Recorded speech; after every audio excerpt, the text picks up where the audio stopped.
Yo, get up, nah, I ain't a quitter. Toss me the ball, I'm a really big hitter.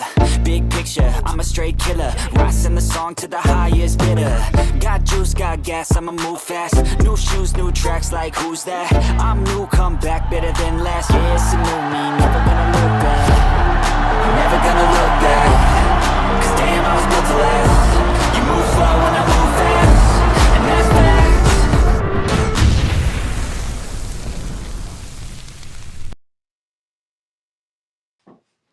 Welcome back to another power-packed edition of Bears on Track, brought to you by the Chicago Sports Podcast. I'm your host with the most, Brandon Trackside, and today we've got breaking news straight out of Halas Hall. TJ Edmunds is locked in, baby. That's right. The Bears have signed their star, Will linebacker, to a 2-year, $20 million extension. I don't even know what that money looks like. I seen it on Scrooge McDuck, though, with $16.6 million guaranteed. It's a team-friendly deal that shows GM Ryan Pay. Oh my gosh, this guy, he knows what to do, guys. Ryan Poles is building for a serious 2025 playoff run. TJ was an absolute beast, guys. Absolute beast. This guy was all over field in 2024. Let's run the tape really quick. 129 tackles, check.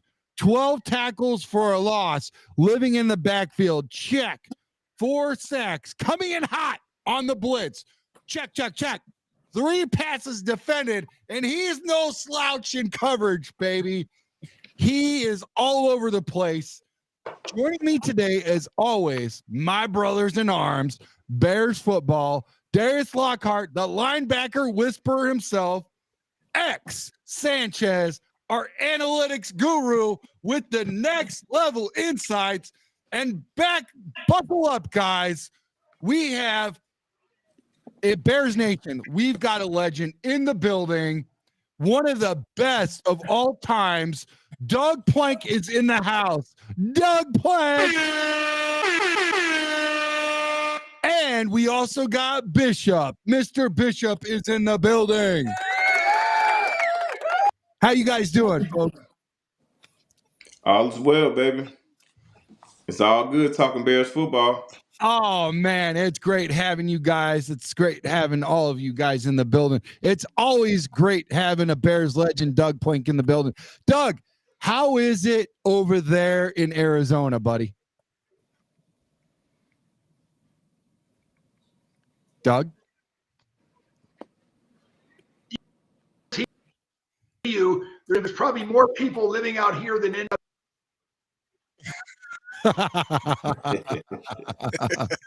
Hey, rightfully so, man. I ain't mad at it. They know what's going on over there in the desert, man. You stay warm year round, right, Doug? So how about the rest of you guys? How you doing? How you doing, Bishop? How you doing, X? How you doing, D Nice? Man, I'm doing good myself, Trax. It's just, always good to sit down and chop it up and talk some Bears football. And I'm super, super excited about the fact that Ryan Poles went ahead and locked down Mr. TJ Edmunds, brother. So yeah. I'm in a real happy place right now. Yes, sir. Yeah, man. I'm excited about him too, man. Let's kick it off. Let's ask a question for Doug.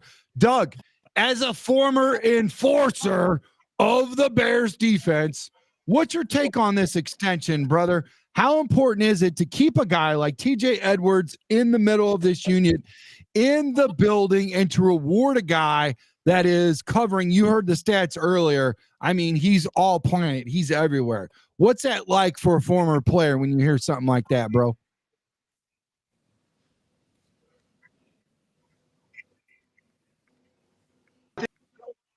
I think it was a great move. I think that they did the right thing and over the last couple of years.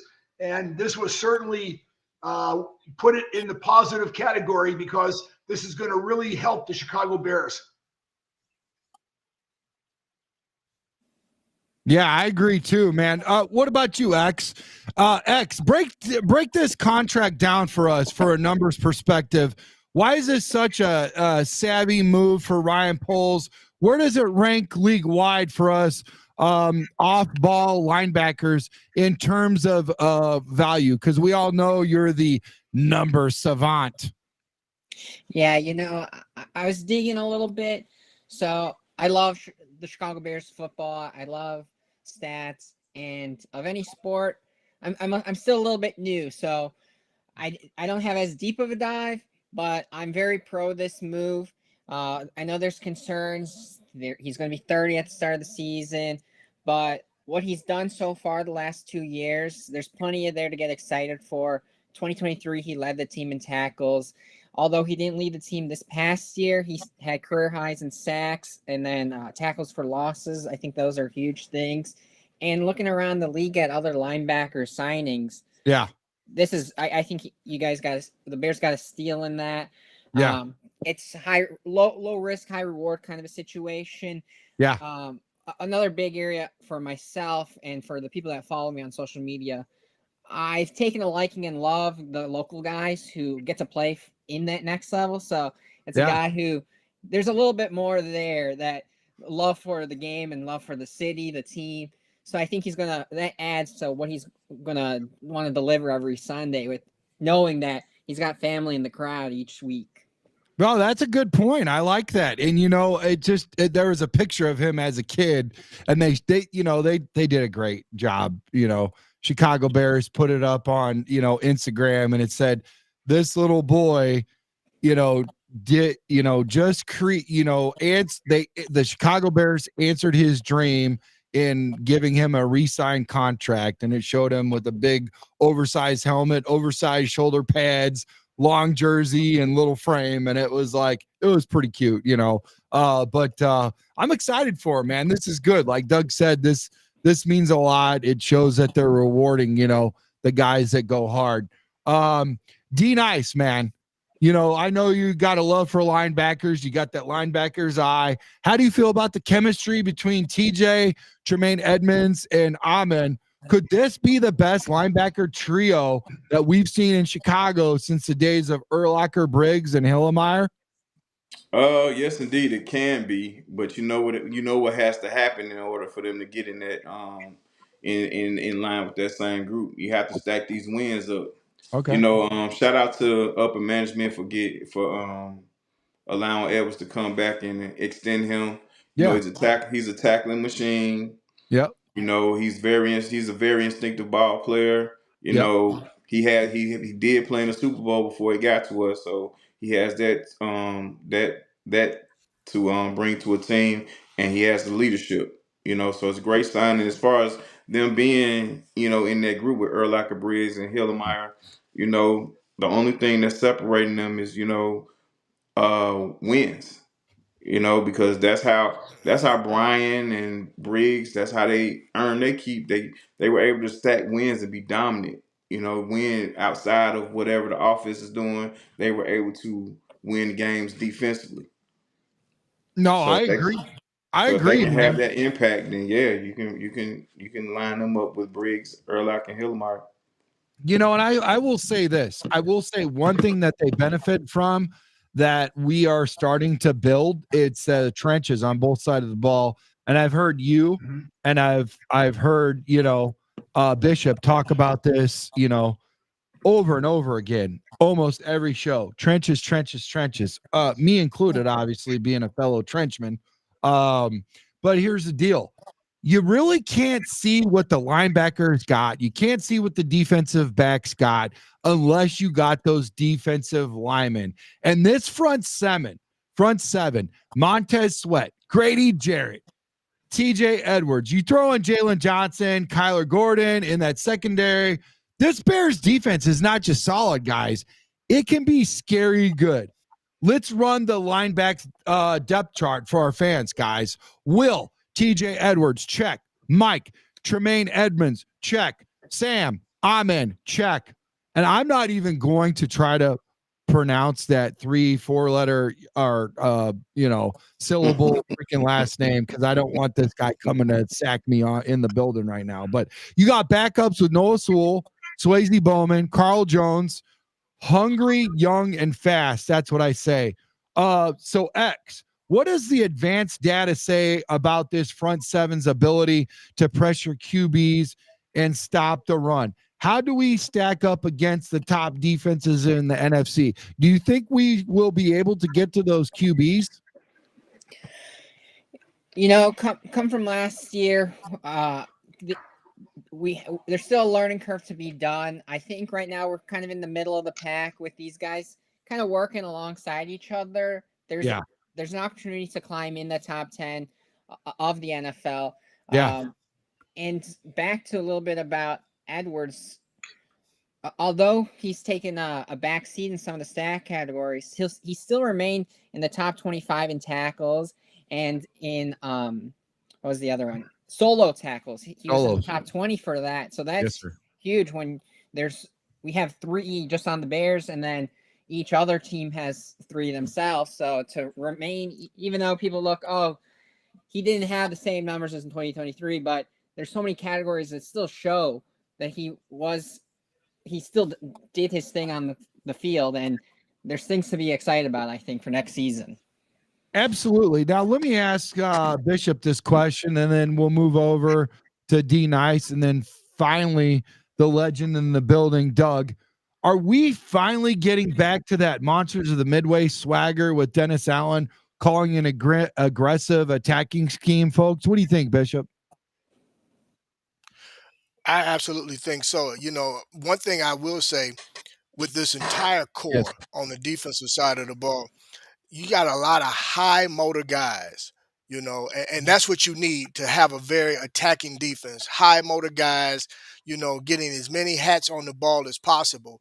And TJ is the leader of that, man, because you talking about a high motor guy. This guy was rewarded for that high motor, man. This guy has been known throughout his career for his high motor, and he's a tackling machine, and now the fact that with Dennis Allen's scheme, they're going to really be able to move guys around, which is something that Dennis Allen loves to do, especially along that line, which is going to really afford the linebackers to get back in the coverage and make it very difficult for the opposing quarterback to throw across over the middle of the field.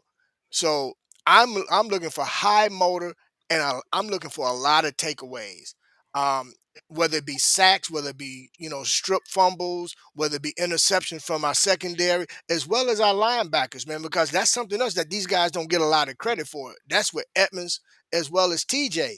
These 2 guys are really good in terms of getting their hands on the football, so I'm excited about it, man. And to answer that question, we are on our way to having that defense again that everybody is going to fear and not want to see each and every Sunday, whether it's Sunday, Monday, or Thursday. I love it, man. That's great. That's all the way around great points. What say you, D Nice? As far as them getting back to 85, we don't have to go there. I don't want to put that much pressure on those guys.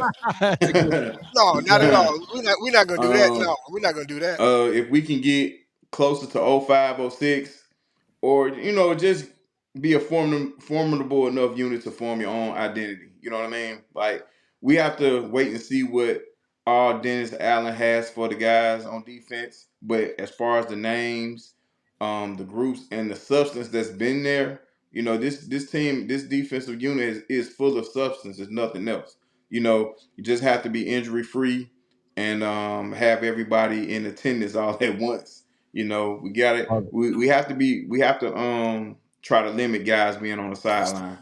But I think this will be a formidable unit, and I think it'll be a force to be reckoned with, coming this football season. Yeah. What about you, Doug? In your experience as a former player, legend forever, what do you think about this? Is this a good thing that's happened?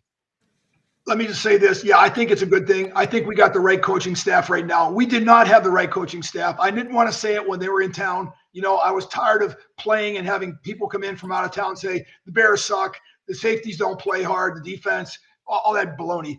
My point is here, you got to be very careful about statistics, though. You say, okay, the defensive statistics are going down. There are not as many tackles, as many interceptions. Guess what? They might not be on the field very long. This defense was on the field all day last year. I mean, I got so frustrated watching this game. I was watching the defense play the whole game, getting their butts up and down the field. The offense, it reminded me back in our 75, 76 age. Bobby Douglas had just left, and we brought some other people in that just didn't do the job. And we were always on the field. In fact, many times when the offense is coming off or they were coming on, the defense would yell to the offense, "Hey, don't have a turnover. Try to have more than 4 plays." I mean, because you know what? You're going to beat your defense up if your offense stinks, like ours has over the last couple of years. And I really think the coaches, I know Dennis Allen, he's not going to accept mediocrity. He's going to be in people's faces. That's what it takes. This is a tough sport. This is not for, going in and all the kind talk and, oh, you're so nice and give me a hug. This is not the hug business. No kumbaya, Doug. No kumbaya. Whack somebody. Knock them down. You know what? You want to get excited? Score the touchdown. Hit somebody and make them fumble. Then you're going to have the whole crowd go crazy. Yeah. Because you know what? I just haven't seen it the last couple of years. I'm so glad they made this change, and they weren't quick about it. They were very thoughtful, and I think the staff they brought is exceptional. I love what Doug says in it. There's a lot of passion, vigor, and fire there, and that's what we need. And I feel like I like what he just said there. He knows Dennis Allen.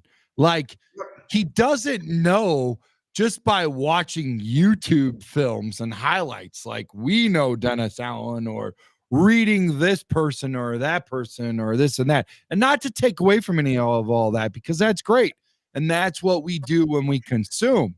But as far as a former producer and knowing a producer in Dennis Allen, what kind of person do you see Dennis Allen from behind the scenes, behind the tape, but behind what we see that makes all the movie magic happen? What do you see in Dennis Allen here as a Chicago Bear? Before I break down the whole defensive staff, which is completely loaded, guys.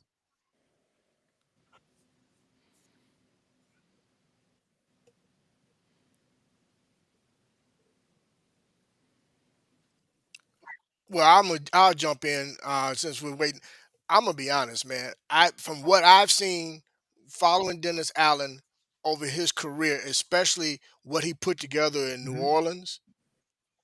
Look, man, the sky's the limit with this defense. And again, the way he plays chess and moves pieces around to one, take full advantage of opportunities, but more importantly, to confuse the offense, to confuse the quarterback. When you have a guy like that in the building who eats, sleeps, and breathes defense the way Dennis Allen does, and Doug alluded to it, he doesn't accept mediocrity. Therefore, he's going to make sure that either you're going to do it his way and do it right, or you just won't be on the field and you won't be in the building. And that's something that honestly we have not had. It's okay for a coach to be a player's coach, but not to the point where you're trying to be the player's friend. More so you are trying to coach them. And these guys have said it in the offseason before we even had any new coaches in the building, that they want somebody to come in and coach them, not be their friend, but actually coach them and hold them accountable. So now that they have that, we're going to actually see what type of production these guys are going to put out on the field. And what do you have to say about that, Doug? Getting back to, your familiarity with him and knowing about him as a person. What is he like? What's his DNA?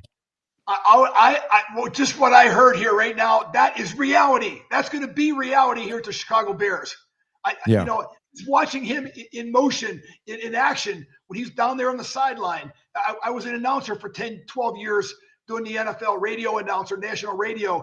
I got a chance to be down in the field, talk to the coaches. I love this guy. I think there's not going to be any change in his attitude. I like the coaches, even when you're playing well, that doesn't mean the coach can't get mad at you. Yeah. That just means, you know what? You got a higher level than what you're doing right now. And Right. Dennis Allen is going to push this group, I guarantee you, to the most extreme position that they are in terms of performance. That he's going to Right. get the best out of them, or they're going to be gone. You know what? Nobody Yeah. wants to talk about being gone. Nobody likes it. You know, the coach wants to see you bring your playbook. You're done. You're gone. You're on an airplane. And you know, once you do that a couple times, you put a fear in the team. Like, man, let's walk. We're walking on eggs, man. This is like we got to get this thing going. And that's why I just said right now, screw that. Oh, we got to transition into the Dennis Allen. No, it's going to happen right now. Yeah. It's guaranteed. It's already happening. He's already talked to this unit. And, you know, I love the new picks they've got, people they're moving around, things like that.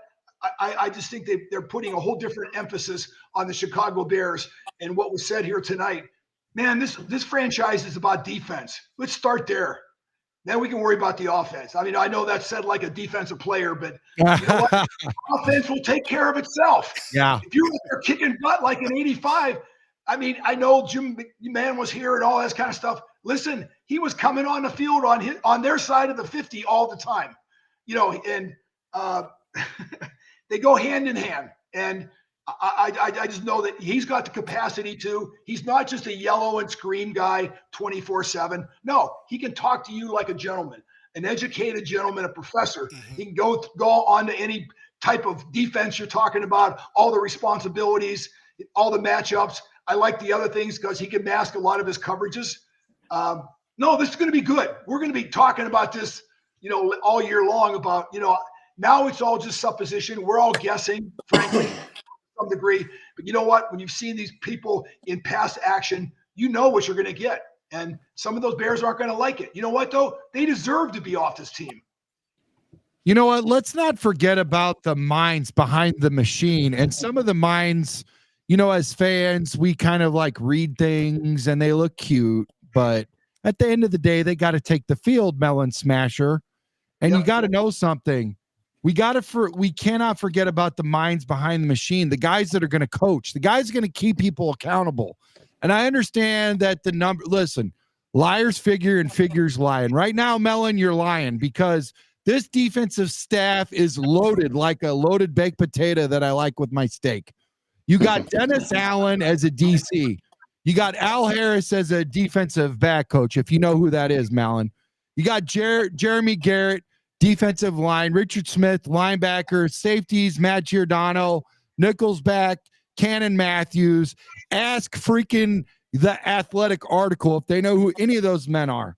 And my guy, Kenny Norton III, bringing in that linebacker pedigree, man.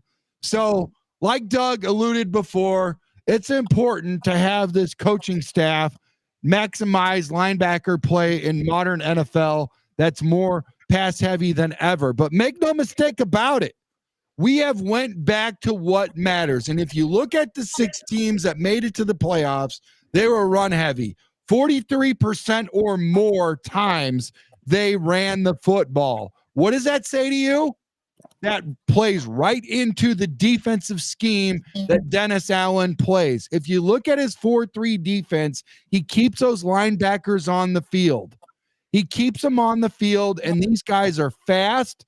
These guys are tweeners, and they know how to play into coverage, and they know how to tackle the big linebackers. We'll get into those we'll show the difference. We'll have some chalk, and we'll talk about the difference between a cover 2 and a Tampa 2, and that's what Dennis Allen likes. I really like what we got here, and I'm not concerned about the Athletic or any of those paper chasers that are trying to tell us that we are the 7 worst depth chart prior to the draft. That's ridiculous, man. And I'm glad that Mellon said he disagrees with the article, and that's just somebody that's trying to do their job. And I appreciate them trying to do their job, but obviously, as we alluded to earlier before, they don't know football. They don't know the X's and O's. But Trax, you know, to back up what you just said, as well as add to what Doug just mentioned, and you went down the list of the new coaches on the defensive side of the football. Each one of those guys, man, are aggressive type of guys, you know, and because of that, you know, they're going to demand perfection. They want the defense and the players to play aggressively and play fast, but also like Doug alluded to, they're not just all screamers and yellers, man. They also know how to talk to Yep. men. Now, but and because of that, what that means is, hey, look, I'm gonna hold you Yeah. accountable. You know, I'm gonna push you. I'm gonna push certain buttons that I need to push to get the absolute best out of you. But more importantly, I'm also there to support you, good or bad. But what I need you to do is give me your absolute best. And in order for me to get that, I may have to push certain buttons. That doesn't mean that I don't like you as a Yeah. player. That just means that I know what it takes to motivate you. I'm learning you one on one, so I know what motivates you and what moves you and what it takes to get you there. And if that means I got to get in your face, I got to grab your jersey or your face mask, you know, without the cameras on you, Yeah. of course. But more Love it. importantly, these guys are those type of men.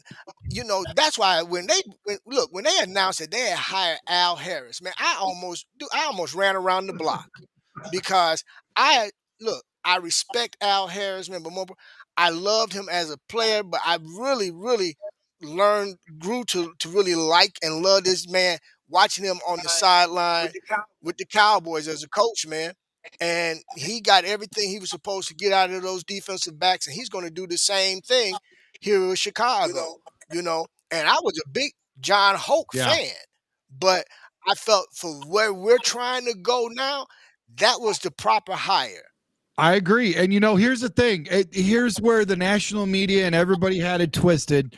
They said, you know, well, you know, Poles is going to go ahead and hire. He's going to pick up his phone and he's going to hire people that aren't going to go after his job. Well, guess what? Every single one of these guys that I just mentioned, just on the defensive side of the ball, are freaking alpha males, and they deserve a shot at the title. They're all great guys.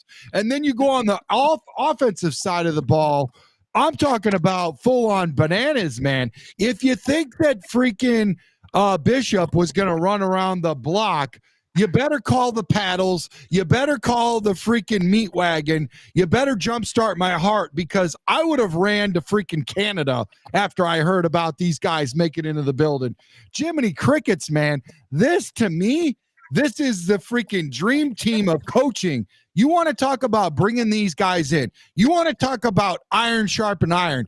You want to talk about being uncomfortable, and you want to talk about making your players uncomfortable and making yourself uncomfortable. This is exactly what Ryan Poles did. This is exactly what Ben Johnson did. And guess what? This guy does not look like he's had a wink of sleep. When they had him in there, they weren't talking about if his hair was long and luscious like Fabio, or he had a freaking wonderful beard like freaking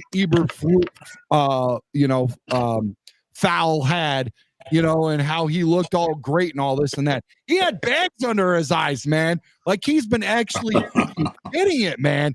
He's like, hug me, Mick. I'm going back in. I'm going to make this Bears team great because they deserve it. And I love it, man. I'm excited. And I have to, because I got Doug freaking Blake in the building, and he gets you fired up and jacked up. And why wouldn't you be fired up and jacked up on this Thursday night, this freaking Friday Eve?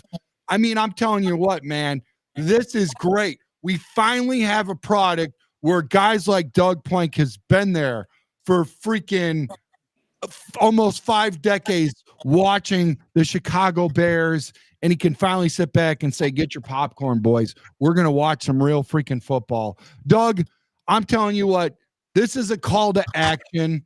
This is something that, I don't know, I'd like you to speak on it more than we do. Let us know what you see in the building, man. Are you excited about this defense? Are you excited about them? Well, let me back up really quick before you answer that. I hope you can remember all this, because I probably can't. TJ Edwards, what is it like when you were a player and you see one of your teammates or yourself get re-signed?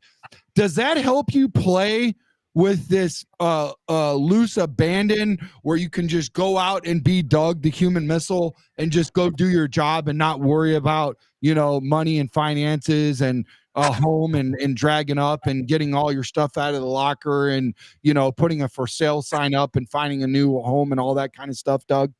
No, you know what? It's not just one player though. What they did, it resonates throughout the whole team. The whole team sees this, and you know what?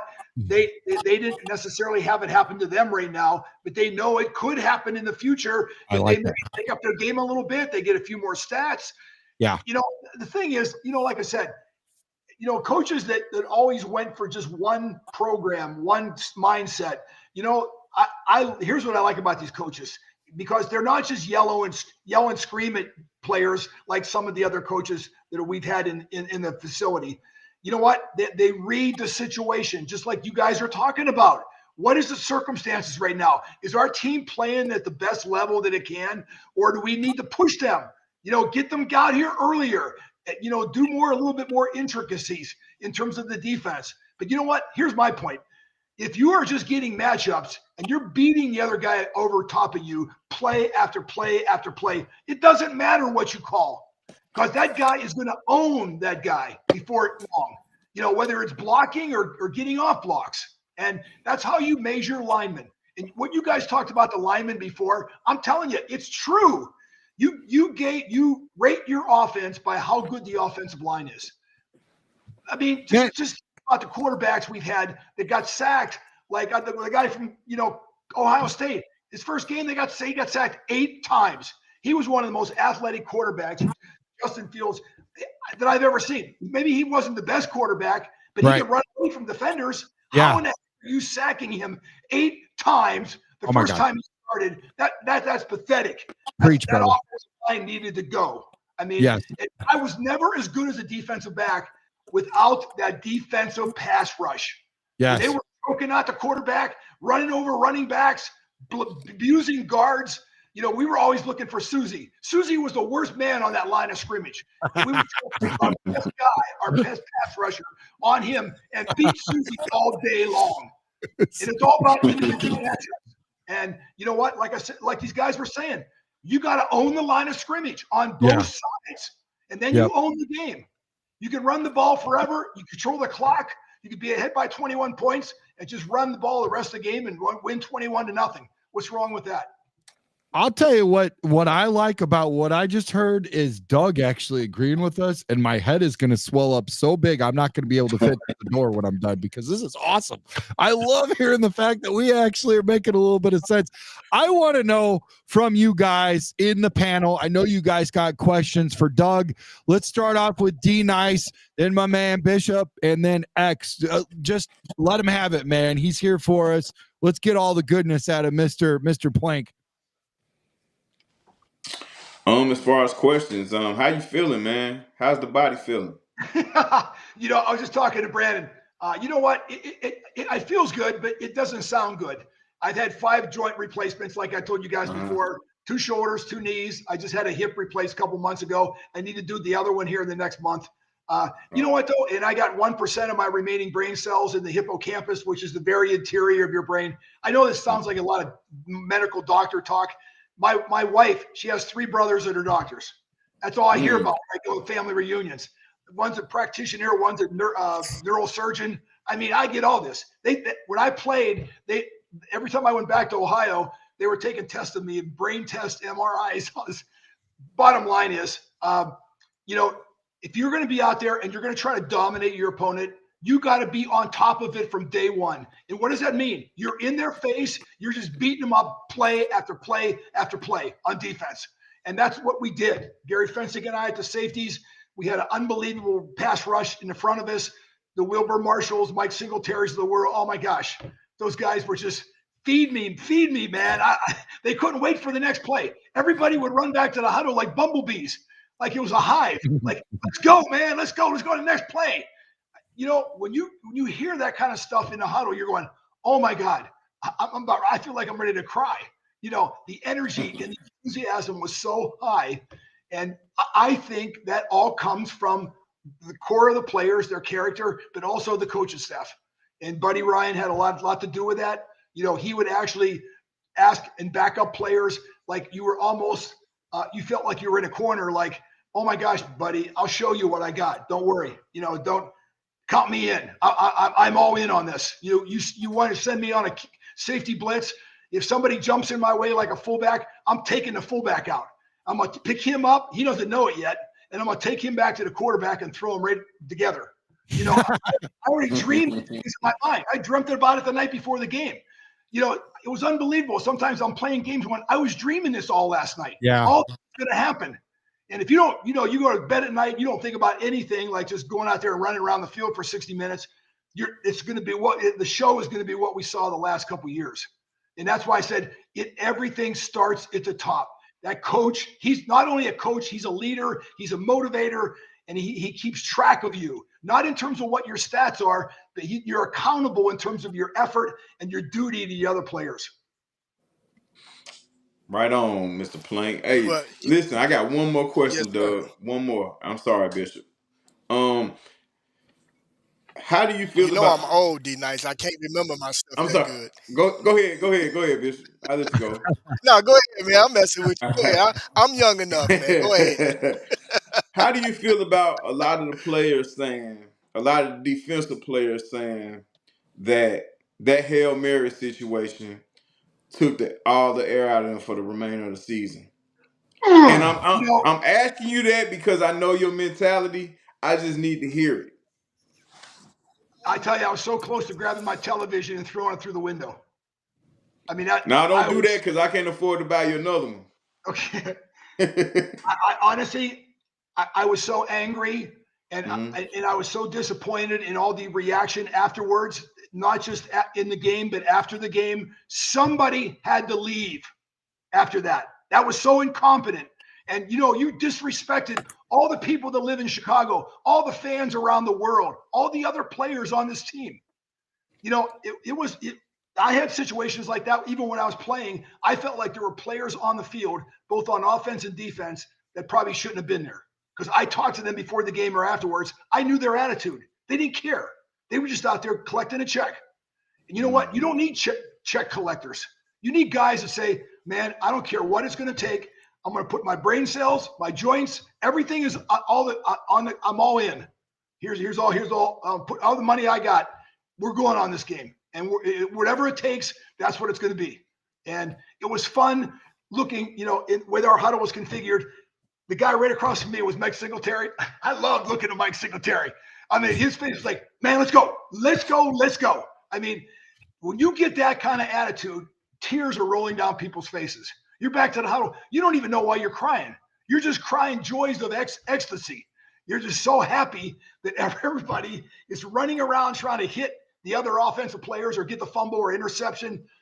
It takes you back to the playground growing up. Like, I can't believe this is so much fun. And they're paying me. They're not paying me very much, but they're paying me. I love it. Doug, my question to you is this. With the recent 2 extensions and signings with Kyler Gordon as well as TJ Edwards, is it fair to say that the coaching staff, not just Dennis Allen, but the entire coaching staff sat down, they went through countless amounts of film on each and every player as they're deciding on what scheme that they're going to actually put together for this defense? Is it fair to say that those 2 guys are going to be very intricate parts to this defense and to this defensive scheme? Yeah, there's no doubt. There's no doubt. There's no doubt to that whatsoever. I keep going back to, I know these coaches. I don't know every one of them personally. Some I do, but I just watch them. I'm like a fan like everybody else in the NFL. I watch what they do, what kind of calls they make, what's their relationship with the players on a sideline. I mean, I was a reporter for 20 years. I'll tell you what, I could look at the sideline and tell you who was winning games. They're all sitting on the bench. Nobody's talking to each other. There's a good bet that the team's losing. You look at the bench. Oh my gosh, they're all talking each other. I'll never forget that game. Tom Brady was behind. I think it might have been one of the playoff games. I think it was down in Atlanta. And he goes around the benches like a cheerleader, cheering all his players on. it made a difference. They just suddenly came back in the game. I mean, that's what it takes. That's what Mike Singletary did. You have to have leaders. Call them whatever you want. They're people that are going to hold everybody accountable, not just during the game. You know, when we watch film, it wasn't just coaches playing, saying things. It was players, too, in the meeting. And they were challenging each other. Why are you still laying on the ground? The guy just ran just by you. It's not how you start, it's how you finish. Every play, every game. And, you know, we're all starters, but, you know, not many finishers. And, you know, especially after 60 minutes getting beat up, man, when I'm watching film, I coached for 12 years in the NFL and in college. If you look at that film and you see the same effort on the last play of the game that you see on the first, man, you got a winning team. This is a team that is not going to stop. They're not going to quit. They're not going to give up. I don't care what the score is. They could be ahead 60-0 in the game. It doesn't matter. They're just attacking and throwing people around. Basically, what I did when the few games that we knew had won in the fourth quarter, I would just have fun. I would go over and talk to Gary Fence and go, Gary, let's really blast this receiver this time. Or the running back comes in. We worked and watched end zone film so much. We literally could read the play by watching the linemen, the way they were sitting in their stance, whether it was run or pass. You know, if one guy was leaning forward and the other was leaning back, they were going to run a sweep. The guard was going to pull, the other one was going to fire out. When you get that kind of momentum and energy on your team, man, oh man, it goes way beyond talent. It's like you don't make mental mistakes. I don't remember Gary Fencing ever making a mental mistake. The other safety I had, you could rely on him. He was always protecting the outside on runs. He turned everything inside to me. That's why I got so many tackles as well as himself. But I think it's all going to happen this year. I really do. I mean, wow. I'm so anxious for this season to start. You got coaches that have proved themselves recently, not 20 years ago, like last year.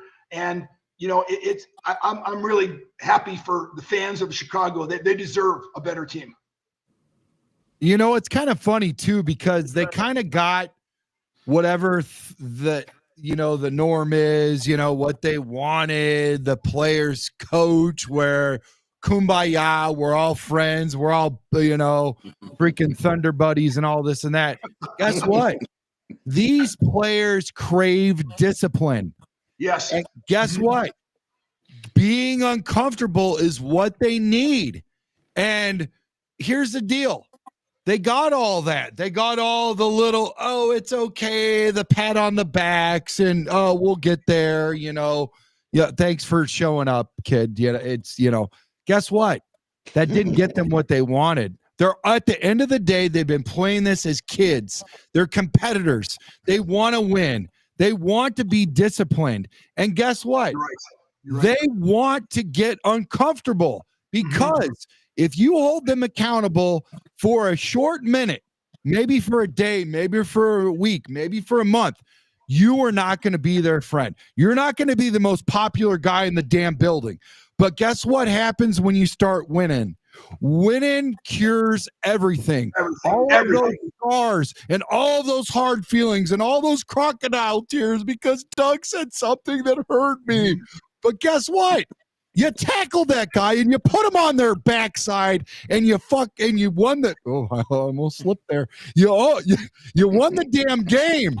And guess what? That stuff's going to happen. And all these guys that Bishop just talked about, all these Antoine Randall-Els, all these Eric Bieniemys, all these freaking Al Harrises that came in the building, that's going to freaking sharpen this iron. Get like Ben Johnson said, get comfortable with being uncomfortable. And guess what? If you don't block, you don't get the rock. Guess what that says about the guys on the offensive side, on the offensive line? Guess what that says about the guys on the bench?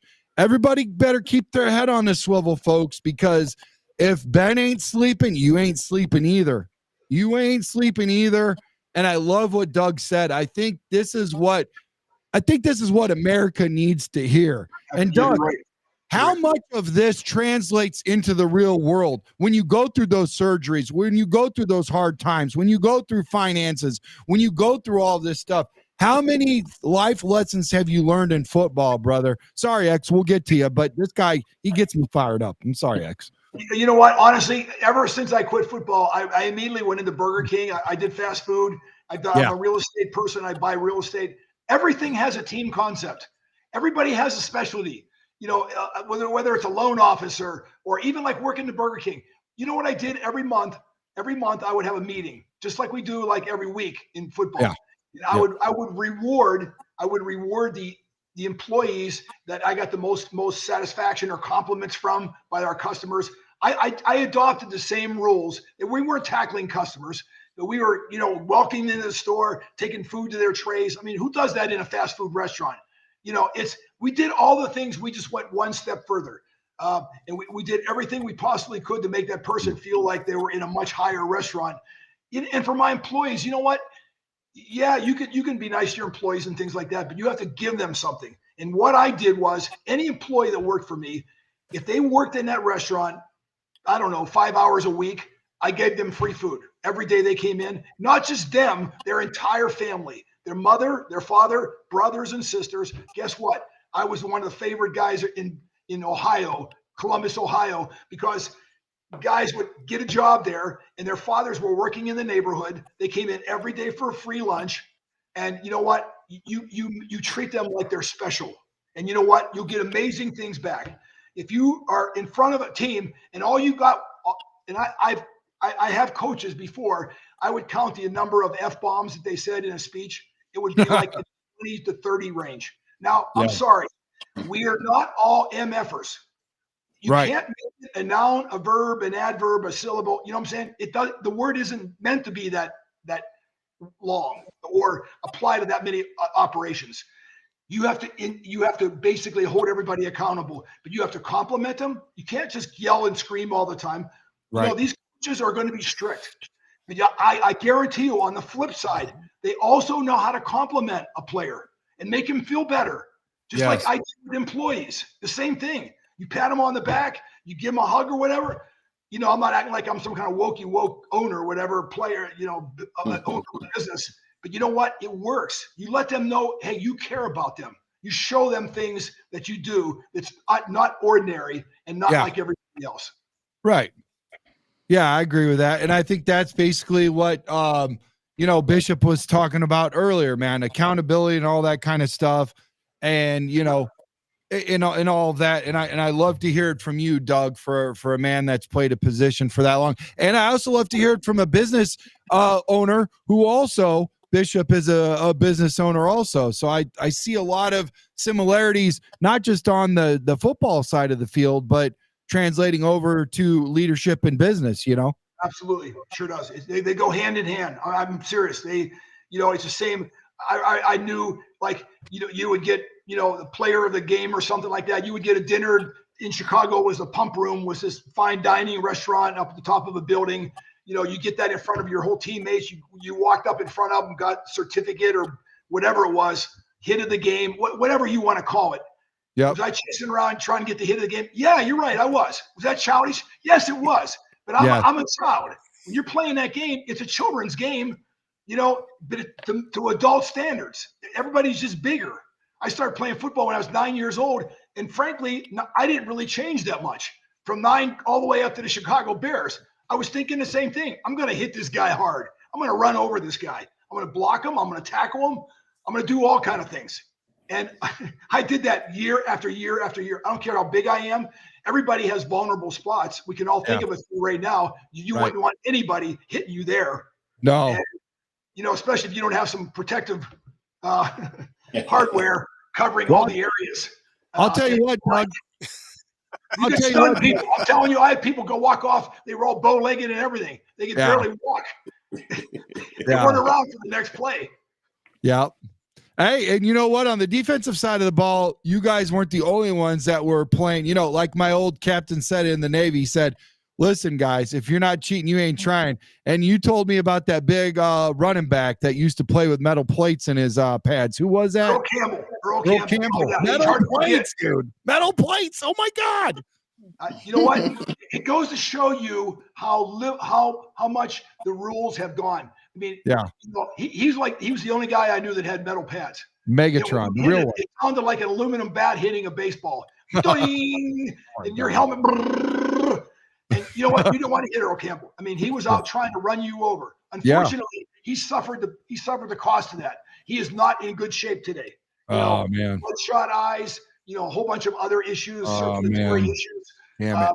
You know what? That's what happens when you run a ball 30 times a game. Oh my! And you're running at people over and over and over. Yeah. He destroyed almost our defense every time he got here. That didn't stop me from ever hitting him right, where, and just keep drilling him and drilling him and drilling him.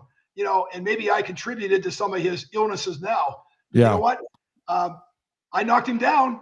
Right. He went out for a quarter. The game we played at Soldier Field when he was with the Oilers, and you know what? You players like that, you got to pick up your game. Yeah. Every play, you got to say, man, I know this is going to hurt, but I'm going to run full speed at him, and he's going to feel some of this pain. And you get pain after pain after pain. It's a game. It's a game, and who adds up? The winner. Obviously, skill has to come part of it too, and you need a good quarterback, a good plan, a good scheme. That's where the coaches come in. If I had bad coaches, I would not have played on a team, ever. I had coaches, fortunately, throughout my career at Ohio State with the Chicago Bears that really were Buddy Ryan. I mean, he didn't let you not give 100%. Right. He would call you out in a meeting so bad verbally, it felt like getting slapped in the face with the words he was using. I mean, and he called you your number. He never called you your name. 46. No. And then he went through all these tremendous adjectives that I did on that play. I never forgot it. And you know what? I'm not going to do it again. Yeah. How about these plays? I've seen, as a broadcaster, I never thought I'd see this in my life. The guy jump off sides for the Raiders twice. The same guy jumped off sides twice. That's how you get thrown out of the league. Damn. You do something like that, then somebody goes, oh my gosh, he's got a problem. He can't hear. He doesn't want to listen, whatever. He's a renegade. If I was coaching a player and he jumped off sides twice, he's on the bench and then he's home the next week. Well, that's actually what Will Campbell said here in this draft. He goes, if I get called for holding multiple times, I forgot how many times he said, but basically the quote was that, I'll be the future Uber driver of America, or working at Amazon or something like that. So, but hey, I want to ask you a question because you were talking earlier about Burger King. Did you make this happen first or was this McDonald's? You know what happened? There was McDonald's was already taken. That entire city of Chicago is a franchise area, McDonald's. I'm not sure what the franchisee name was. You know what? I had a friend in Ohio that was a Burger King franchisee, and he's the one that helped me get through that whole process. Nice. And my 5th year in the league, I still had 3 to go. The offseason used to be the last game of the year. You didn't see anybody for 6 months. Yeah. You weren't in the building or anything. I stayed in Chicago. I went in there and worked out every day and tried to act like I was interested. And, I wanted to get stronger, which I did. And I wanted to be a better player. But most of the guys just took off around the country. You didn't see them for 6 more months. Well, what I did, I signed autographs at a Burger King restaurant, and I talked to the franchisee afterwards, and he set it up for me to become a franchisee my 5th year in the league. I didn't tell one person, just like my marriage. I got married my 2nd year. I went to the courthouse up in Waukegan, which is a suburb of Chicago up to the north. I didn't tell anybody I got married because I didn't want any coaches thinking this guy gets married. He's going to be doing cuddly stuff with his wife all night. He's going to go down as a player. You know what? Nobody knew. Me and my wife knew. That was it. That was during the season. I got married on my day off for $100. And the greatest day of my life. Got to keep it close to the vest like this, man. Hey, Doug, we just want to thank you so much for being in the building. We've still got a couple more questions. Get through this. X, what you got, buddy? Give it to him, X. Okay, I had quite a bit that I wrote down that I want to bring up, just talk really fast before I get to my question. I like the part where we talk about like accountability and bring it back to the real world a little bit. The concepts I recently read about an athlete kind of, I think that situation where the Bears lost against the Commanders, if there's a little more accountability, things would have gone a little different the rest of the way. But then you can't because nothing changed, they're not going to change. They're going to keep doing the same old stuff. Kind of like in a Mhm. work setting, if you're not going to address something, they're going to skate by. And you also can't, I like the part where you can't just berate them every chance you get. There's No. got to be a little bit of give and take where, okay, you're going to teach them something, but then, oh, I saw this earlier in the moment, and address the positive. And that's one of the books I read on a former athlete recently. He says that same thing. So I think a guy like we've been talking about, the coach Allen, he's a guy who's been the professional football 30, 40 plus Yep. years. He knows this, and not only has he done it for one team, he's done it for multiple teams. So the Mhm. league knows that this is the kind of person that is worth bringing back, knows how to do it, knows how to address players from 40 years ago to now, and not only brings in his lessons, but he's adaptable. So I'm getting even more excited for this season. Yes. One of the questions I have is, I have not seen as many Bears games as you guys have. So I wanted to ask Doug, you've seen the Bears. To me, the most fun has always been when the Bears played really good defense. The teams have Mhm. been successful when the defense has been good. I think the future looks good on both ends, but when the Bears defense is good, they're going to succeed. What's been a commonplace for that monsters of the midway mentality in each of the different iterations from the time you've been playing to the time now, the various Hall of Fame guys we've had?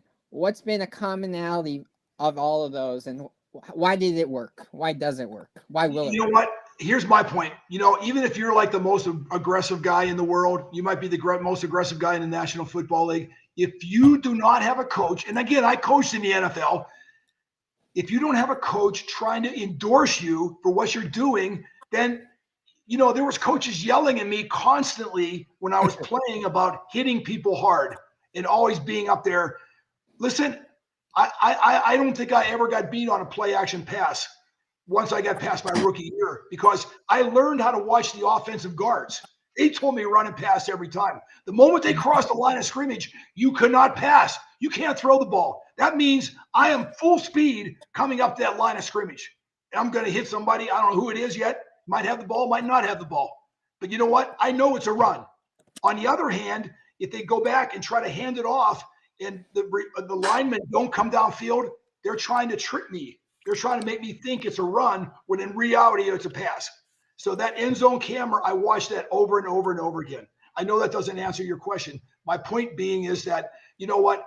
It's not just the players. It is the coaches have a huge part in this because when you get a coach in there that all of a sudden is what you want, disciplined, on time, motivation, all those sort of things, that spreads over to the rest of the organization, the people in the front office, the players.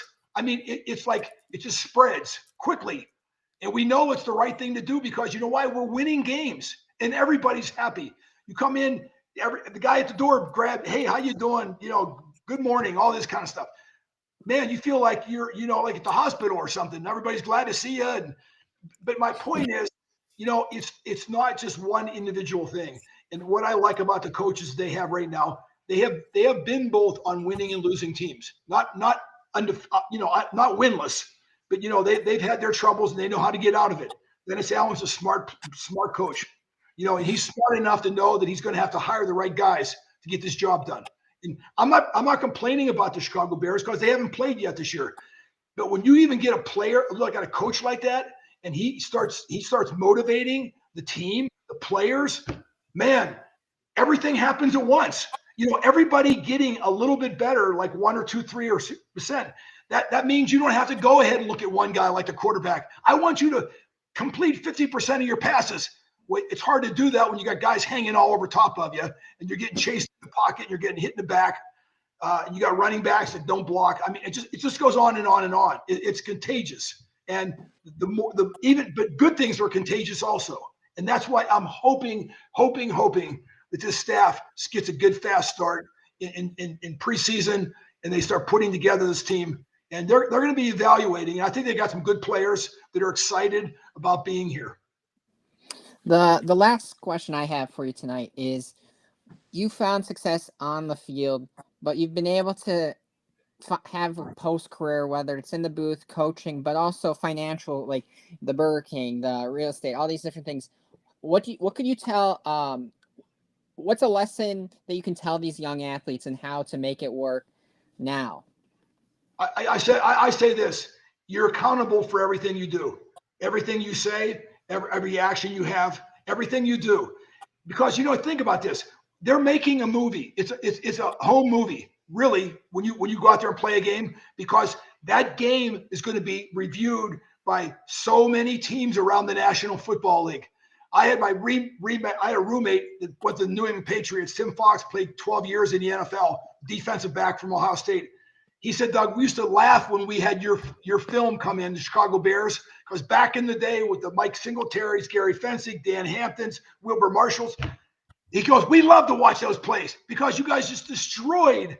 I mean, this is a guy on another team right now playing the same position I did, safety, and you know what? It makes a huge impact. I mean, when I watched film of somebody we're getting ready to play, not like an Earl Campbell, this guy with 30-inch thighs, you don't think I was concerned? Absolutely, I was concerned. How am I going to get him on the ground? He would run over linebackers like they were nothing. He's like running through the grass, and he was on like a train. He was on the tracks. He wasn't going to do this left and right stuff. You get in front of him, look out. You better get ready to have your neck shrunk into your shoulder pads because he's going to blow you up. I've seen him run over so many linebackers. It's that intimidation, and you know what? You have to be able to and try to do that in the film, not only win the game, but also let every other team that's going to watch that film look out, man. We're coming after your quarterback, your running backs, and you're not going to have time to throw that ball. And, so you can try all you want. I'd love for you to go back there like an 85. Nobody wanted to throw the ball against that defense. That we were attacking every single play. The Chicago Bears. I wasn't on that team, but they had the 46 defense, the 6-man line. That whole defense was never about read and react. It was as soon as the ball snapped, boom, we're like in a 100-yard race. We're just off the track, and everybody's trying to get to the quarterback. I mean, it was actually fun. I felt like I was at the playground again, having fun every play, high-fiving everybody, running back to the huddle. Can't wait for the next play. I believe the Bears, maybe not to that degree, they're going to assume that same posture this season. Thank you. Doug, I got my final question for you tonight is this. We both share very commonalities with regard to being business owners and especially being involved on the real estate side of things. But we had talked earlier about accountability when it comes to the players. But you've been in many locker rooms. How important is it for the coaches to hold each other accountable? So this way they can get everybody, I see it as this, everybody is feeding off of each other. And you had mentioned earlier, it starts from the top down. So with Ben Johnson being the type of coach that he is, and he looks for accountability, he looks to hold people accountable. And it seems that, and from what I've heard about Dennis Allen, same mentality. It seems to me that every single coach was hand selected specifically because they all thrive off of accountability. So with that being said, do you see that as being the primary recipe for the future success of this team, especially this coming season, but the seasons moving forward? It's funny when you're coaching. By the first couple of years I coached, I always felt bad when we lost as a player. You feel twice as bad when you're a coach. You know what? You feel like you're the cause. You're the reason why we lost this game. It's like magnifying the 45-man roster and multiplying it and on top of your shoulders. You don't sleep at nights. I mean, I'm just telling you, you think about it 24 hours a day, 7 days a week, and it just never goes away. And if you put somebody in a bad position, now most coaches, they don't want to ever put themselves in a risky situation where, like on defense, if they get past that first line or whatever, it's probably a touchdown. Or an offense requires got many guys on the line of scrimmage to hold their blocks. Coaches call most coaches call the easy plays, the ones that are never going to get them in trouble. They're not going to gain any yards, but they're not going to turn the ball over. And that's turnovers are going to beat you worse than anything else. Most teams that have a negative turnover margin at the end of the year, they probably got a losing record. But I found in my coaching, I was a head coach in arena football, and I was a position coach in college in the NFL. You just see it from both sides, from the coaching side and also the player side. And I had coaches that are aggressive. On the other hand, I had guys just trying to back away, like, what happens if he doesn't get rid of the ball or he gets tackled before he gets to the line of scrimmage? What they're doing is they're thinking, I want to call a safe call. I don't want to call something risky, double reverse or whatever, flea flicker. They don't want to do that because if it doesn't work, they fear they're going to be criticized. What I like about Dennis Allen, I've never seen that fear in him. What he does, I think it's for the best of the team. And because most times I've watched games that he's been in making their calls, it's worked. And I think he's a good evaluation of talent and saying this person has the capacity to do it, this play. Either throw it, catch it, whatever the case might be. And nothing looks worse than having a screw up on the field, whether it's offense or defense, a guy running for the touchdown, untouched, somebody blew a coverage, or blew a block, the blocking assignments got confused. That's the coach's job to beat that into each and every one of those players. And if somebody has a brain fart out there at the line, man, get them out of there. I've seen players make the same mistake twice. I mean, to me, that's grounds for getting kicked off the team. You're hurting your team so bad, not just on that game, but think about you sending that tape all around the league for the next 3 or 4 weeks, and teams are going, man, I know one thing. We're running the pass rush right through this guy's face. It's up there pretending he's a blocker on that line. Or they'll just beat him up. I mean, they'll get their best guy, like I said, match up Susie against the best lineman against Susie, and it's going to be a heck of a game, man, because he's going to beat the crap out of that guy. Yeah. It's a fun game, honestly. It's meant to be fun for fans. That's why I feel for the Chicago Bear fans. They deserve better. They've come so many years, so many seasons, so many games, and it just didn't happen. And they had to be happy about, a win here, a win there. No, this NFL stuff, what did it say? It's the NFL, but it's also not for long. Whether it's players' careers or fans in stands. And when you win, you got to really be on top of your game because now everybody pretends they're playing you every week. They're getting ready for you. I'm not going to tell you. There's some games that we knew we were going to win, and so we didn't spend much time preparing for them. A game plan. It was the next week we were worried about because that was the team we had to beat. So we actually ran plays a lot of times when I was coaching against a team we were going to play in 2 weeks. This also happens in college too. We started. Michigan, Ohio State's a big rivalry. We started playing Michigan plays about the 5th or 6th week into the year. It wasn't until our 10th game. It didn't matter. We were practicing for the next 4 weeks against playing our rival, Michigan, and we won most of those games when I played there.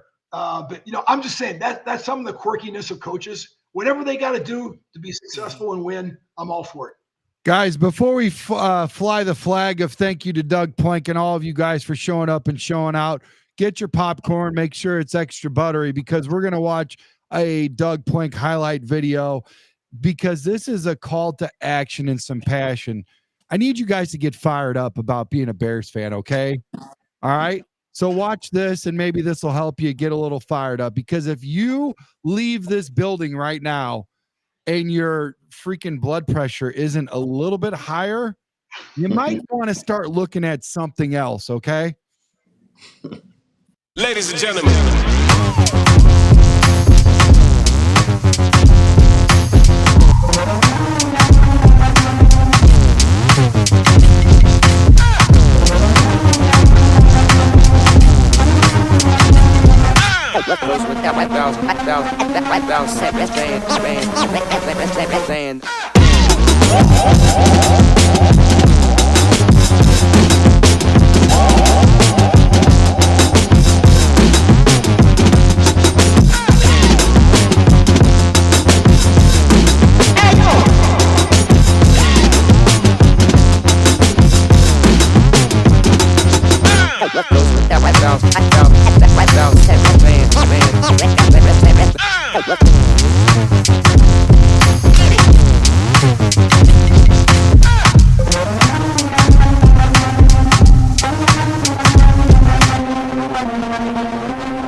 All right, Bears fans, Go, if you're baby. fired up about Doug being in the building, if Let's you're go. fired up about getting TJ Edwards back in the building, smash that like button. Let's Subscribe to Chicago Sports Podcast for full off-season coverage, exclusive interviews, and the rarest Bears content out there. Hit that noti bell. Join the Bears on Tracks notification gang, and let's ride the journey to the 2025, I'm going to say it, playoffs together, guys. Thank you, everybody, for showing up and showing out. Thank you, everybody, in this wonderful panel, man. You guys were been great, man. You made my job so easy. No, thank you, man. Thank you, Tracks. Doug, as always, thank you. I love sharing the screen with you. I love sharing the screen with you, man, all the time. D Nice. X, thank you. Yes, sir. Let's go. Let's go. Bears fans, let's go. Absolutely. It's on, baby. It is on. We're coming for the North. Yeah, Yes, baby. indeed. That's it. Yes, indeed. Bear down.